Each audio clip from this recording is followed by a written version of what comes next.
ఈ వాక్యాన్ని వీక్షిస్తున్న సహోదరి సహోదరులందరికీ క్రీస్తు పేరట వందనములు.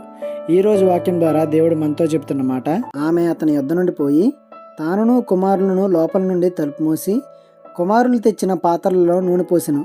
రాజులు 2వ గ్రంథము 4వ అధ్యాయము 5వ వచనము. ఈ సందర్భం ప్రవక్తల శిష్యుల్లో ఒకని భార్య వచ్చి ఎలీషాతో ఇలా అంటుంది, నా భర్త చనిపోయాడు, అతడు ఎంత యథార్థంగా ఉండేవాడో నీకు తెలుసు. అప్పుల వారు వచ్చారు, పిల్లల్ని తీసుకువెళ్ళిపోతారంట, నాకు సహాయం చేయండి అన్నప్పుడు నీ ఇంట్లో ఏముంది అని ఎలీషా అడుగుతాడు. అప్పుడు ఆమె నూనె కుండ ఉంది అని అంటుంది. అయితే నీ ఇంట్లో ఉన్న కుండలు ఇంకా బయట వారి దగ్గర నుండి ఇంకా కుండలు పాత్రలు అరువు తెచ్చుకొని వాటిలో నూనెని పోయి అవి నిండుతాయి అని చెప్తారు. మారు మాట్లాడకుండా అలా ఎలా అవుతుంది అని ఎదురు చెప్పకుండా ఎలీషా చెప్పిన రీతిలో నమ్మకంతో పని ప్రారంభించింది.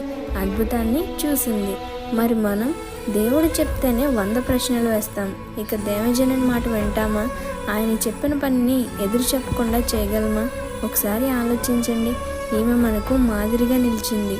ఈమెను చూసి దైవజనునితో ఎలా నడుచుకోవాలో తెలుస్తుంది. ఈ చిన్న సువార్త పరిచర్యలో మీ సహోదరులు. God bless you. ఆమేన్.